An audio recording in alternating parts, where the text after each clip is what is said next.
muy buenos días, muy buenas tardes o quizás muy buenas noches, estimado oyente, según sea la hora y el país donde se encuentre. Reciba nuestro característico saludo pastoral al inicio del programa de quien les habla, el pastor bautista Nikos Ricoy, director del programa Encuentros y pastor general de las iglesias del Ministerio Tinajas. Emitimos este programa desde aquí, en Valencia, España.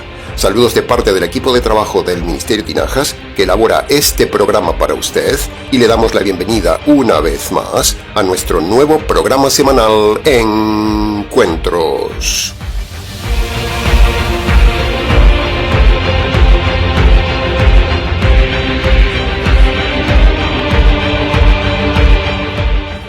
Estamos ya, estimado oyente, en el 7º programa del estudio expositivo de la primera carta de Pedro, llegando hoy ya al final del primer capítulo. Nuevamente, muchas gracias por seguirnos en este viaje. En el programa de hoy estudiaremos los versículos 20 al 25.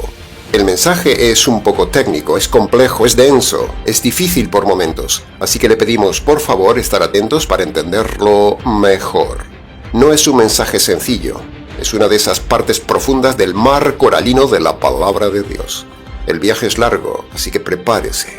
Nosotros, desde el equipo de trabajo pastoral, con gusto, tratamos de hacérselo fácil y comprensible. Por eso, seguiremos haciéndolo de forma detallada y parafraseada para su mejor comprensión.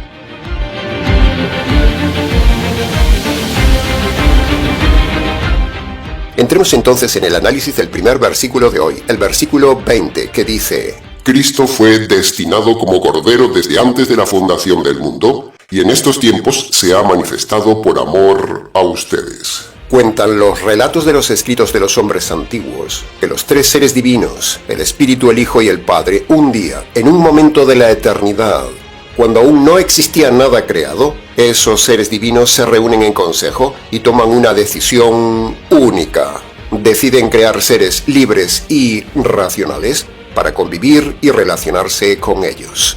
Los tres seres eternos ya eran felices, pero querían compartir su felicidad con otros seres que les gustara estar con ellos. Y así fue. En consejo eterno, los tres dioses deciden crear dos grupos de seres con unos niveles altísimos semejantes a los de ellos. Y así fueron creados los ángeles y luego fueron creados los hombres. Fueron creados racionales y libres como los creadores. De la nada fueron creados millones de ángeles racionales y libres. Y de un poco de polvo fueron creados tan solo dos hombres racionales y libres. Por lo tanto, ahora había en el universo tres grupos de seres racionales y libres. Tres dioses, millones de ángeles y dos seres humanos. Todos fueron diseñados para vivir en armonía y felicidad perpetua con los tres dioses. La libertad y la racionalidad fueron dos condiciones indispensables para crear esos seres. Evidentemente, los seres creados no tendrían la misma naturaleza divina ni el mismo poder que los seres divinos. Pero eso no era necesario para la relación. Pero sí era necesaria la racionalidad y el libre albedrío para poder relacionarse con los dioses y los dioses disfrutar con sus criaturas. Los seres divinos querían un nivel superior, un nivel tal como el de ellos. Diálogo, relación, creatividad, libertad de decisión, movimiento, ingenio y amor. Y todos estos elementos darían satisfacción a los tres seres divinos.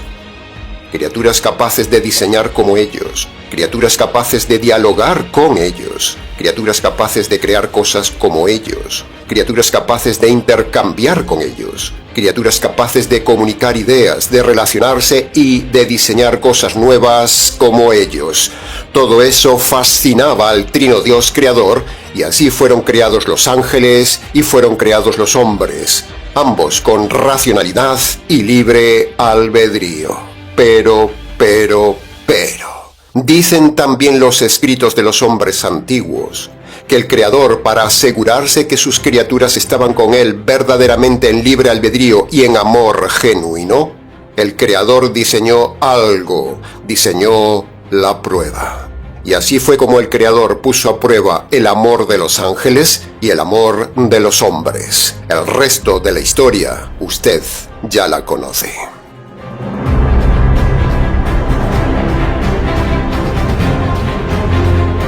Punto número 2. Razonemos esto siguiente para su entendimiento teológico del versículo y del tema. Si Cristo el Creador, antes de todo lo creado, antes de haber hombres en la tierra y antes de la caída del hombre, Él decide venir un día futuro a la tierra como Salvador, eso significa claramente que Cristo ya sabía todo lo que iba a pasar con el hombre. Si Él diseña la solución, el Evangelio, es porque sabía que el hombre iba a caer. Él sabía que el hombre fallaría aún estando en estado de perfección. Por eso diseña antes que nada el Evangelio del Cordero.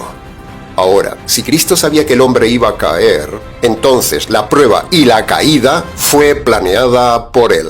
Es pura lógica.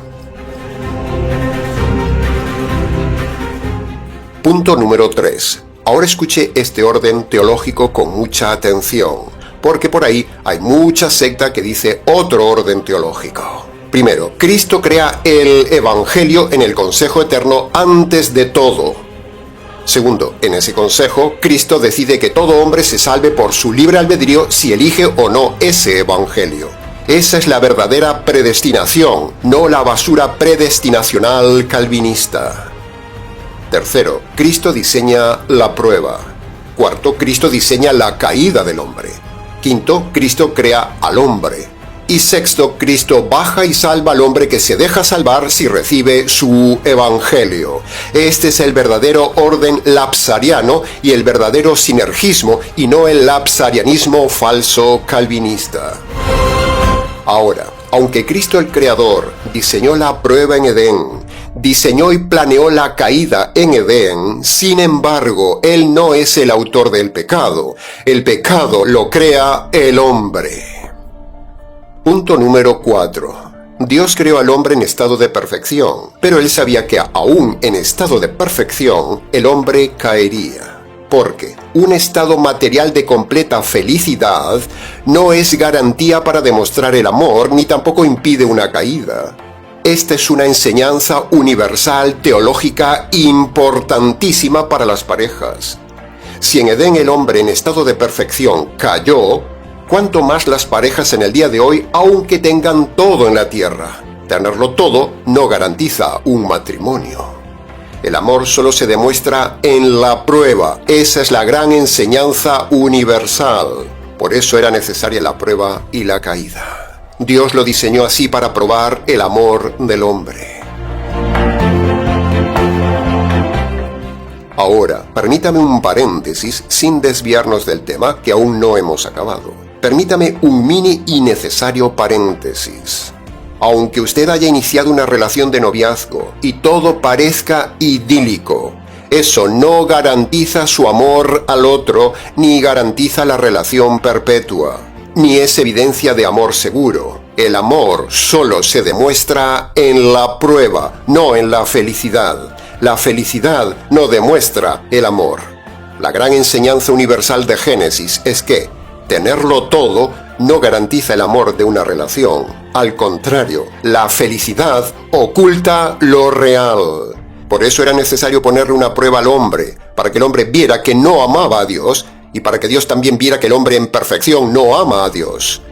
Por eso miles de parejas han fracasado engañadas por lo idílico de lo sentimental, lo pasional y la abundancia material. Esa relación siempre se resquebrajará cuando surja una prueba. Por eso usted no debe casarse con nadie si en el noviazgo no ha habido pruebas fuertes superadas. Se lo repito.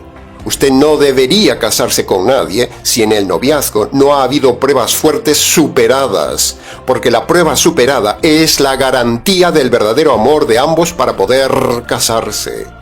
De la misma manera, estimado oyente, Dios quería asegurarse del amor del hombre poniéndolo a prueba, y el hombre demostró que no lo amaba aunque lo tenía todo. Dios le dio toda la felicidad posible al hombre. Le dio un lugar idílico, le dio hermosura física, le dio salud, le dio sexualidad, le dio posesiones, le dio poder, le dio belleza, le dio perfección, le dio libertad, le dio el mundo entero hermoso. En fin, lo tenía todo en Edén. Pero Dios quería una prueba de amor, y el hombre falló. El hombre demostró y se demuestra que cuando el hombre tiene todo, no ama a Dios. Por eso la doctrina de la prosperidad es blasfemia, es falsa, es basura, porque promueve la felicidad material haciéndole creer que eso es bueno delante de Dios, cuando la lección de Génesis es que tenerlo todo muestra en realidad que no se ama a Dios. Ahora, aunque el hombre no pasó la prueba del amor en estado de felicidad, Dios, aún encima, le da una segunda oportunidad al hombre de demostrar que le ama. Una segunda oportunidad, la levantada. El hombre que se levanta de su miseria espiritual, que se levanta de la caída, ese hombre valiente que se humilla ante Dios y toma la obra del Cordero, ese hombre demuestra verdaderamente su amor a Dios. Si el hombre se queda caído, eso confirma que no le ama por mucha religión que tenga, por muchas hojas de higuera que tenga. Solo los hombres que valientemente se humillan y se levantan por medio de la conversión, esos son los únicos hombres que demuestran que aman a Dios. Se lo repito. Solo los hombres que valientemente se humillan y se levantan por medio de la conversión, esos son los únicos hombres que demuestran que aman a Dios. Si el hombre caído se queda caído, por muy religioso que sea, por muchas hojas de higuera que use, quedarse caído en su religión y en sus pecados no es amor a Dios. El verdadero amor a Dios, tanto en Génesis con Adán y Eva, como a lo largo de los siglos hasta hoy, es exactamente igual. Tiene dos pasos. Primero, cuando el hombre se humilla ante Dios, cuando el hombre reconoce que está caído, cuando reconoce su miseria, cuando reconoce que no amaba a Dios, cuando se reconoce culpable ante Dios, cuando usted reconoce sus vergüenzas ante Dios, cuando usted reconoce de forma concreta sus rebeliones ante Dios, y cuando se declara delincuente y culpable ante Dios, primera condición. Y segundo, cuando el hombre honra a Dios creyendo en la venida del Hijo de Dios, cuando el hombre reconoce que merece recibir la justicia de Dios por su falta de amor a Dios, cuando el hombre reconoce que el Cordero recibió la justicia de Dios por sus injusticias, cuando el hombre hace todo esto, se humilla y honra a Dios, H más H, estos dos pasos demuestran el verdadero amor del hombre a Dios. Entonces Dios queda satisfecho, se lo computa como amor y se lo computa como justicia. Entonces el hombre queda perdonado, queda salvo y empieza una relación con Dios, y un día dará al hombre algo muchísimo mejor que el paraíso de Edén.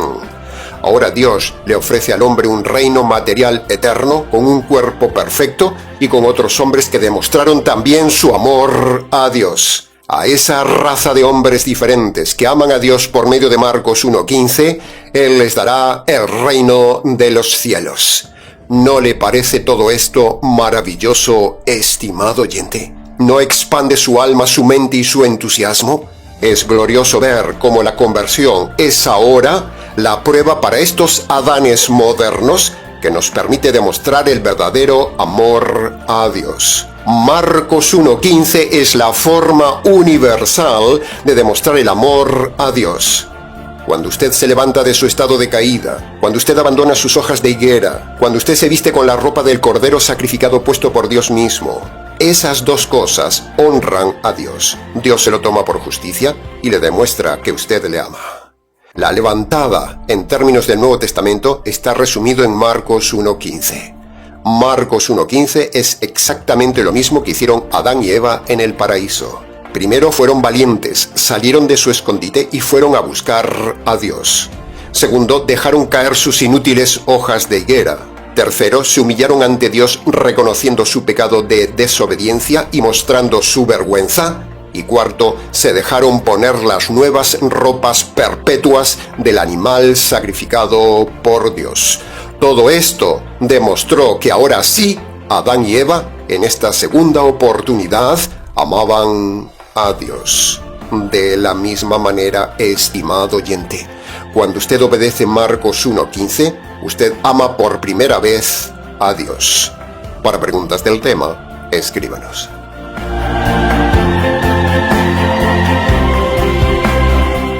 Punto número 5. Adán tuvo dos oportunidades para amar a Dios. Primero, la prueba de Edén. Si no hubiera comido del fruto, habría demostrado que amaba a Dios. Y la segunda oportunidad que Dios le dio a Adán de amarlo la tuvo después de la caída, cuando se acercaron a Dios humillados, cuando reconocieron su pecado y cuando recibieron la vestidura del animal sacrificado, como dijimos antes. Adán aprovechó la segunda oportunidad.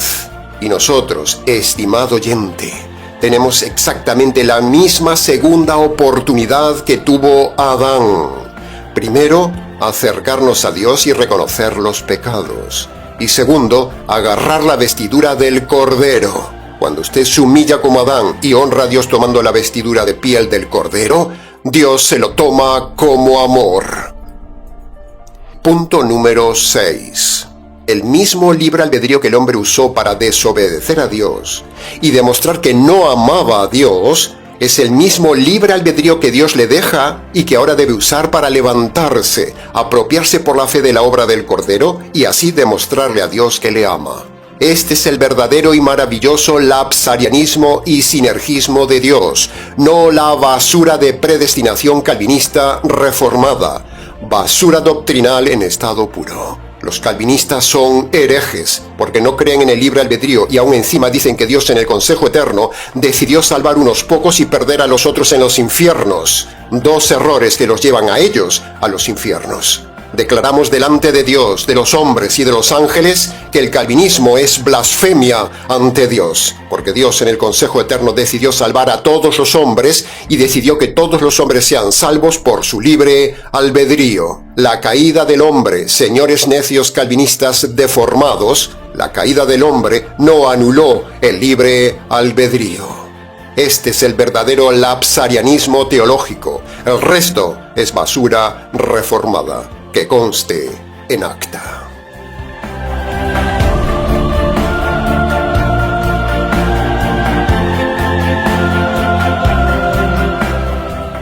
La segunda frase del versículo 20 dice, manifestado en los postreros tiempos. Esta frase no se refiere al final de los tiempos, estimado oyente. Esta frase se refiere a los posteriores tiempos después de haber sido profetizada la venida del Mesías. Postreros significa posterior, no final. Así que quede aclarado esto y tenga paz, porque el pasaje no se refiere al fin del mundo. Por cierto, el fin del mundo no se acaba aún, estimado oyente. Estamos muy cansados de decir que todo esto es una falacia de los profetas del día de hoy. Estamos muy lejos del fin del mundo, estimado oyente, por mucha guerra actual que haya.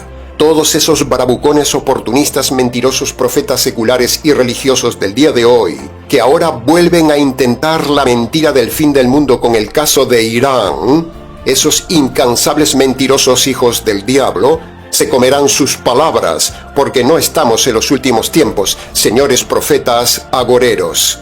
Nos reímos en la cara de cada mentiroso oportunista materialista del negocio de YouTube, que por generar dinero dicen mentiras sensacionalistas del fin del mundo. El fin del mundo no se va a producir, señores. Hemos tenido razón cuando hemos dicho que la guerra de Ucrania, el tema de Gaza, el tema de Siria y ahora el tema de Irán no son evidencia del fin del mundo. Y tenemos la razón, usted verá que no pasará nada. Le hemos tapado la boca a esos mentirosos muchas veces y hoy también. Usted verá que después de lo de Irán, Israel ganará la batalla, Irán será humillada y no será el fin del mundo. Lo que puede llegar no es el fin del mundo, sino el fin de su vida, de su mundo, estimado oyente. Por eso, olvídese de las guerras, olvídese del fin del mundo. Estamos muy lejos del fin del mundo. Estamos en el tiempo de los gentiles, como dice Romanos capítulo 11, versículo 25. Estamos en el tiempo de la paciencia de Dios, donde usted debe prepararse para el fin del mundo por medio de la obediencia de Marcos capítulo 1, versículo 15.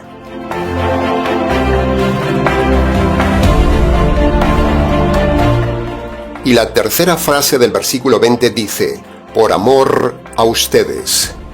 A simple vista parece una frase sentimental de Dios, pero Dios no es sentimental, Dios es racional y fríamente decisional. Esto que decimos lo vemos desde el Antiguo Testamento hasta el Apocalipsis. El amor son decisiones, nunca son emociones. El envío del Mesías fue una obra decisional fría del Trino Dios en beneficio de la malvada humanidad. No fue una obra sentimental de Dios hacia el pobrecito hombre pecador, no. Porque el único sentimiento que produce el hombre en Dios es furia, es ira, es repugnancia, es desprecio, porque el hombre es terriblemente malo y es un delincuente. Este término de por amor a vosotros no tiene nada que ver con la falsa doctrina de que Dios ama al hombre y tiene un plan maravilloso para usted. No, olvídese de eso. Que aquí se diga amor no implica que Dios le ama, sino más bien significa que Dios tomó un día esta decisión: hacer una raza de hombres diferentes, nosotros por medio del Mesías en el Calvario. Para preguntas del tema, escríbanos.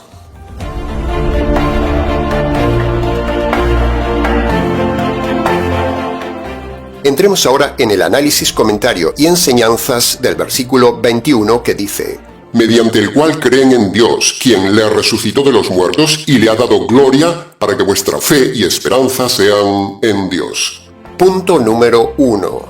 Cuando dice mediante el cual creen en Dios, esta frase la comentaremos dentro de un momento al analizar la otra frase, la frase que dice fe y esperanza en Dios. Punto número 2. Dice, Dios le resucitó. Escuche bien, esta frase no se refiere al Padre como dicen por ahí en las iglesias. El texto no dice que el Padre lo resucitó, no, sino que dice Dios lo resucitó, lo cual es diferente, porque Dios es varios. Por lo tanto, esto de Dios resucitó a Cristo se refiere al resto de Dios, se refiere al Padre y al Espíritu Santo que resucitan al Hijo de Dios, es decir, le autorizan a tomar nuevamente el cuerpo que tenía antes. Eso es resucitar. Al ver la obra completa y perfecta terminada del Hijo, entonces el resto de Dios deciden resucitar al Hijo. Es decir, deciden que vuelva a tomar el mismo cuerpo para ahora subir a la gloria con ese cuerpo. Recuerde que resucitar no es volver a tener vida, no. Ya lo hemos dicho muchas veces, eso es un error. Resucitar es volver a tener cuerpo. Cuando dice Dios le resucitó, significa que el Espíritu Santo y el Padre autorizaron y estuvieron de acuerdo que el alma de Cristo, que había sido separada del cuerpo en el Calvario, se metiera nuevamente en el cuerpo que había dejado en la tumba. La resurrección fue una decisión de los tres. Los tres estuvieron de acuerdo siempre en todo. Y el último paso tomado en común en el tema de la salvación fue estar de acuerdo en que Cristo tomara el cuerpo que tenía en la tierra y conservarlo por toda la eternidad para un día vivir con los hombres con cuerpo. Cristo tiene ahora mismo el mismo cuerpo que tuvo cuando nació, cuando creció y cuando murió. Para preguntas del tema, escríbanos. Y punto número 3 del versículo 21. Analicemos la frase que dijimos antes, mediante el cual creen en Dios, y la frase de ahora, la fe y esperanza en Dios. Pedro es pobre, sí, Pedro es pobre. Pobre en expresividad, pobre en explicación, pobre en exposición teológica. Para una mejor comprensión, Pedro tendría que haber dicho esta frase más o menos así. Hermanos, les explico todo esto para que su fe y su esperanza sean firmes en Dios. No para que crean en Dios, como dice el texto. La fe de los judíos ya era en Dios y estaba en Dios antes de venir el Mesías y antes de la carta de Pedro. Así que no tiene sentido decir que escribe esto para que crean en Dios, sino que debió decir más bien para que vuestra fe esté bien informada, bien sólida y se mantenga firme hasta el final en Dios. Pero en fin, ya sabemos cómo es Pedro. Por eso nuestra labor en el Ministerio Tinajas es tratar de explicar detalladamente por medio de las leyes de la hermenéutica la palabra de Dios. Pedro recibió la valiosa revelación. Nosotros le damos la verdadera explicación. Y así usted tendrá la correcta salvación.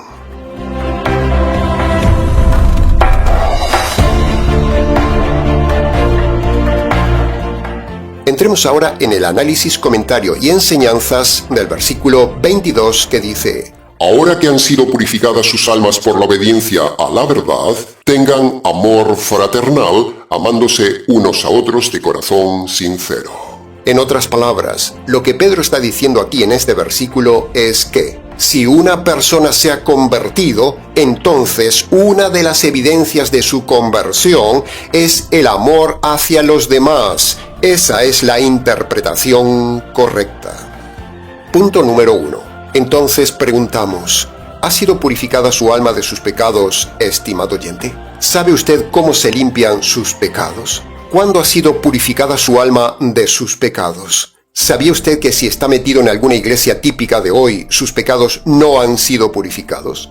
¿Sabe usted que la misa y la confesión al sacerdote no le perdona los pecados? El invento católico romano del sacramento de la confesión no es bíblico, no está en la Biblia, es pecado. Lo inventó la ramera Iglesia Católica, no le purifica sus pecados. ¿Sabía usted que ir a la iglesia y practicar los ritos de levantar la mano, aceptar a Jesús, hacer ayuno, guardar el sábado, rezar el rosario y dar el diezmo tampoco le purifican sus pecados? Y al contrario, todo eso es pecado. ¿Lo sabía? ¿Sabía usted que el bautismo no perdona ni purifica sus pecados ni le salva tanto de niño como de mayor? Por cierto, hablando de esto, ¿se ha dado cuenta, estimado oyente católico, que ni en este pasaje de Pedro, ni en las dos cartas de Pedro, ni en ninguna parte del libro de los Hechos, Pedro habla nada del sacramento de la confesión para el perdón de los pecados? ¿Se había dado cuenta?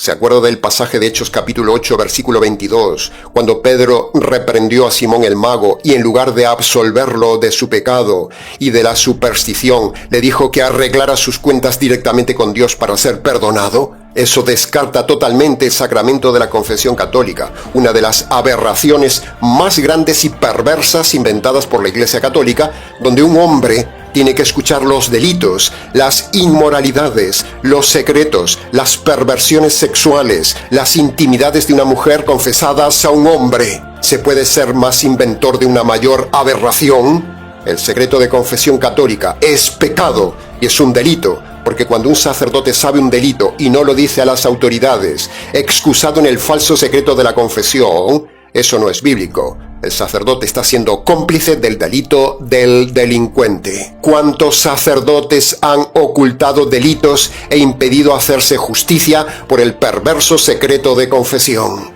Es terrible el invento papal del sacramento de la confesión. Jesús no lo enseñó nunca y los apóstoles no lo practicaron nunca. El falso sacramento de la confesión es parte de la herencia hereje que este falso nuevo papa ha heredado de siglos pasados. El perdón de los pecados, señores, solo se produce por medio de obedecer dos mandamientos dichos por el mismo Señor Jesús en Marcos capítulo 1, versículo 15. Para preguntas del tema, escríbanos.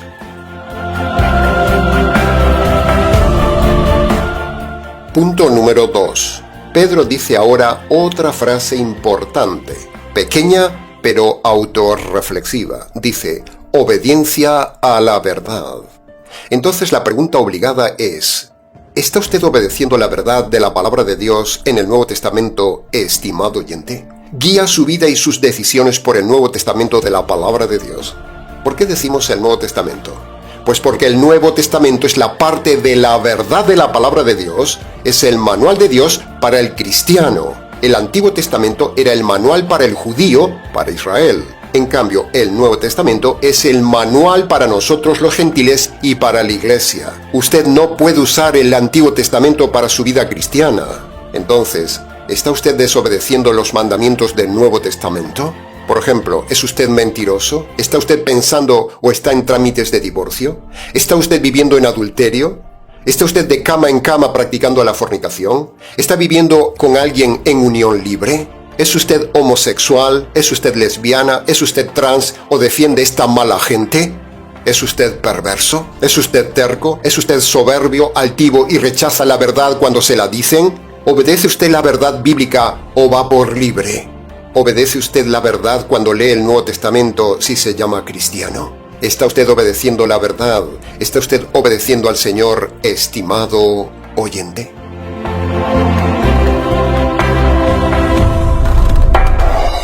Y punto número 3 del versículo 22. Ya que el pasaje habla del amor entre las personas, entonces es el momento ideal para repasar el verdadero concepto y definición del amor que nombramos levemente antes. Preste atención porque pocos o nadie enseñan esto. Amar no es sentir, amar es decidir. Así lo muestra la Biblia. El amor no son emociones, ni pasión, ni buen corazón. El amor son decisiones. Cuando usted toma decisiones hacia alguien, usted le ama. Si no toma decisiones, no le ama. Así de sencillo. Cuando alguien le dice que le ama, mire la cantidad de decisiones que toma hacia usted. Si su novio, su esposo, su hijo, quien sea, le dice que le ama, mire la cantidad de decisiones que toma hacia usted. Las películas y la religión han enseñado que el amor es sentimiento y pasión, pero eso es un invento. El amor bíblico son decisiones. Por eso cuando la Biblia dice que Dios es amor, es porque Dios ha tomado decisiones a favor del hombre, como hemos visto al inicio del programa. La pregunta es, ¿está usted tomando decisiones buenas, generosas, activas, dadoras hacia otra persona? Es decir, ¿está usted amando? Cuando en una relación se dejan de tomar decisiones, desaparece el amor. Cuando la gente nos dice en consejería pastoral, «Pastor, se nos acabó el amor». Bueno, en realidad lo que se acabó en esa relación es la toma de decisiones. Vuelva a tomar decisiones hacia su cónyuge y eso despertará las emociones. Una vez despertadas las emociones, se despertarán las pasiones. Así de sencillo. Para preguntas del tema, escríbanos.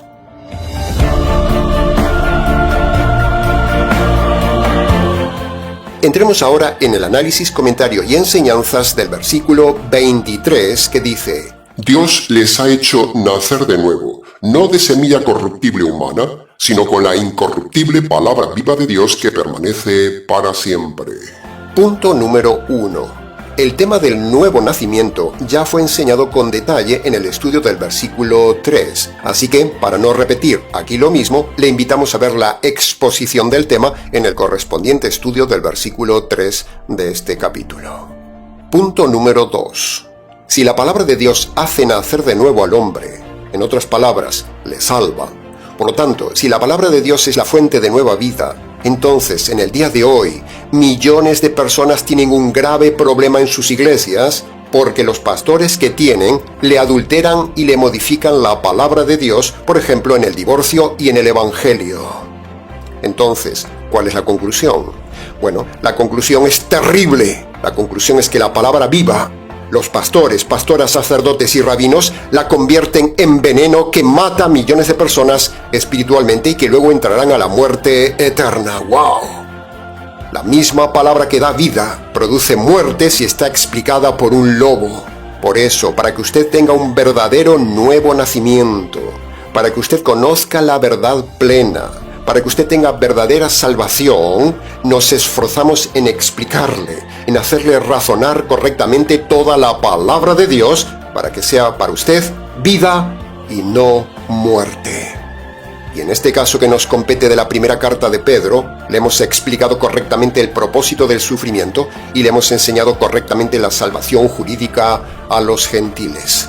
Porque si a usted le engañan con el tema del sufrimiento y le engañan con el tema de la salvación, usted tendrá sufrimiento eterno y condenación eterna. Por eso trabajamos tan intensamente como una voz en medio del desierto.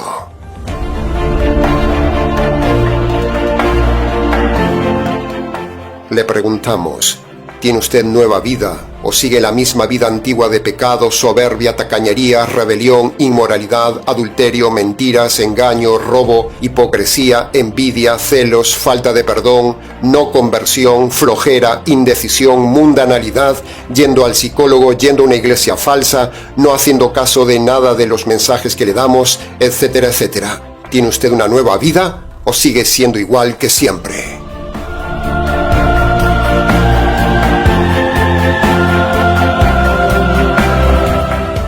Entremos ahora en los últimos versículos, los versículos 24 y 25 que juntos dicen así: Toda carne es como la hierba del campo, y toda la gloria del hombre es como flor de la hierba. La flor se cae y luego la hierba se seca, pero la palabra de Dios permanece para siempre. Y esa palabra que les ha sido anunciada es el Evangelio. Punto número 1. Terminamos el estudio de hoy con una ilustración muy intensa dada por Pedro, que pueden ver sus ojos también cada día. Una planta, una flor, una hierba. Así es la vida. Y se lo decimos por experiencia propia de la edad que tenemos. Estamos totalmente de acuerdo con lo que dice Pedro. La vida es como hierba del campo. Por eso estamos aquí, estimado oyente, para catapultarnos con esta sencilla ilustración de Pedro, que nos permite recordarle la fragilidad de la vida, la limitación de su vida, la fugacidad de la vida. Hoy estamos y mañana no estamos. Todo es vanidad de vanidades. Toda la vida es pura vanidad sin sentido. Entonces, ¿por qué Dios nos permite estar un poco de tiempo en la tierra antes de marchitarnos, si la paga del pecado es la muerte y ya deberíamos estar quemándonos como hierba en el fuego del infierno? ¿Por qué? Bueno, Dios ha decidido que el tiempo de cada hombre en la tierra sea para que se prepare para la otra vida y no ser lanzado como hierba al fuego eterno. Esta vida es de paso, es para prepararse, no para estancarse, no para crecer, no para buscar la buena vida, no es para prosperar, no es para hacer dinero, no es para pasarla bien. Su vida es como la hierba, estimado oyente. Piense en esto, al menos esta semana. Mire cualquier planta, observe cualquier hierba y verá que así es su vida. Hoy está y mañana se seca. Prepárese para el final de su vida.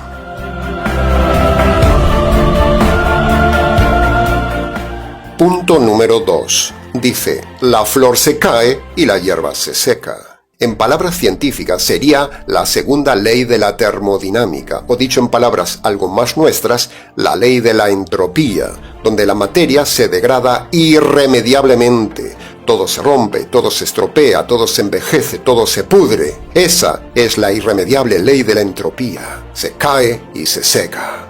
Su belleza se cae, estimada oyente. Sus virtudes se caen, estimada dama. Sus músculos se aflojan, estimado varón. Todos acabarán caídos por mucha gimnasia que haga. Su cara se arruga, su belleza se va, estimada dama. Su belleza se va, estimada oyente. La fuerza y el vigor del varón se cae, se seca. Las virtudes físicas del hombre y de la mujer duran muy poco. Todo se cae y todo se seca por muchas operaciones y tratamientos que se haga. Al final, la entropía le ganará y la secará. La eterna juventud no existe y las cremas no valen de nada. Por lo tanto, esto que dice Pedro es una alarma constante a buscar la vida eterna, donde la ley de la entropía, la ley de todo se cae y todo se seca, no existirá jamás, sino que el Señor nos dará un cuerpo nuevo, un cuerpo vital, un cuerpo firme, fuerte, sin cansancio, sin vejez, sin dolor, sin enfermedad, para disfrutar con Él y con el cuerpo nuevo las maravillas materiales de su reino. La tristeza de ver cómo la vida se cae y se seca es una motivación intensa para buscar la vida eterna por medio del Evangelio. La gente busca la eterna juventud, pero no busca la vida eterna. ¿Se había dado cuenta? Pedro nos ha hablado de la realidad del sufrimiento y ahora nos habla de la realidad entrópica de la vida para darnos la maravillosa esperanza solo por medio del Evangelio. Precisamente la última frase del versículo 25.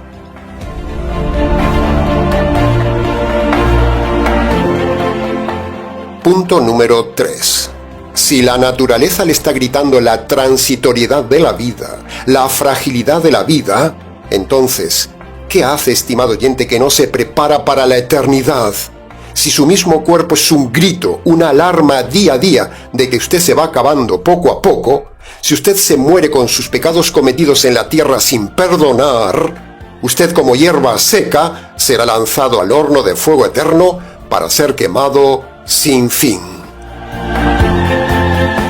Punto número 4.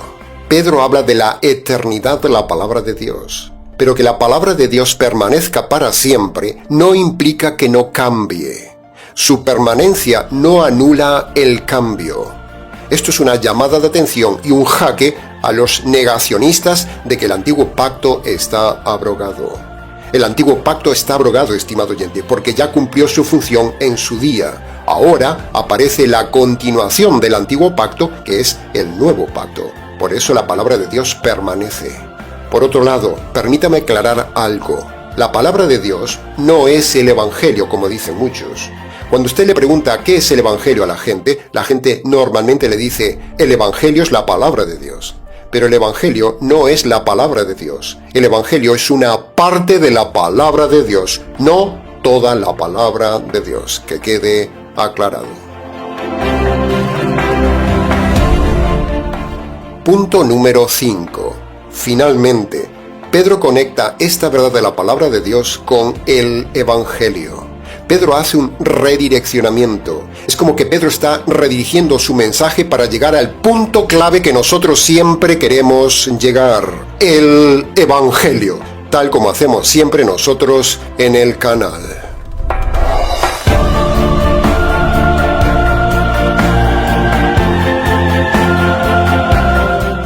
En resumen, esa justicia diseñada en el Consejo Eterno, esa justicia que fue derramada en el Calvario y que llega ahora a usted de forma providencial para limpiar sus injusticias, esa justicia es lo único que le hace vivir una vida de justicia, le permite soportar mejor el sufrimiento en este mundo de injusticias y le da la esperanza maravillosa de un mundo eterno de justicia entre los hombres. Bendito sea el Cordero y bendita sea esa justicia caída sobre el Cordero. Amén. Aleluya.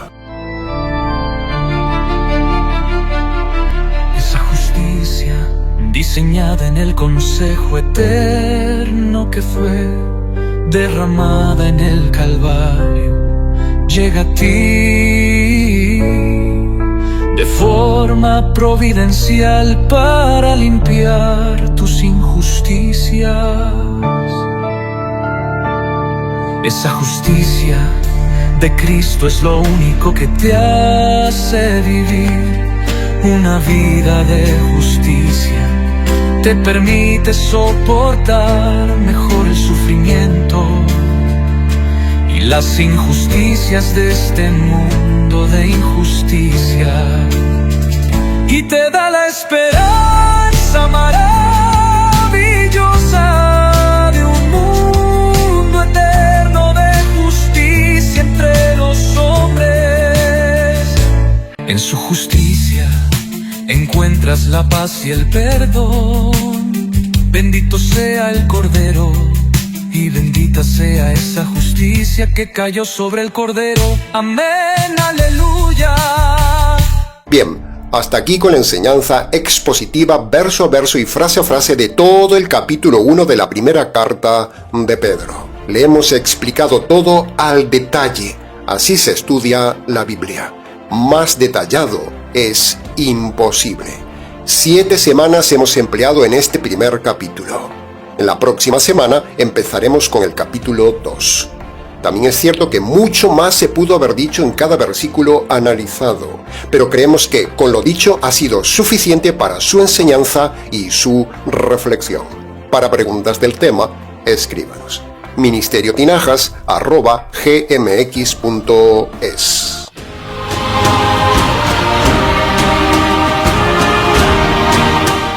Nada más por hoy, estimado oyente. No se olvide de ayudar al Ministerio Tinajas en este mes. Lo necesitamos para seguir enseñando la verdad. Muchas gracias anticipadas.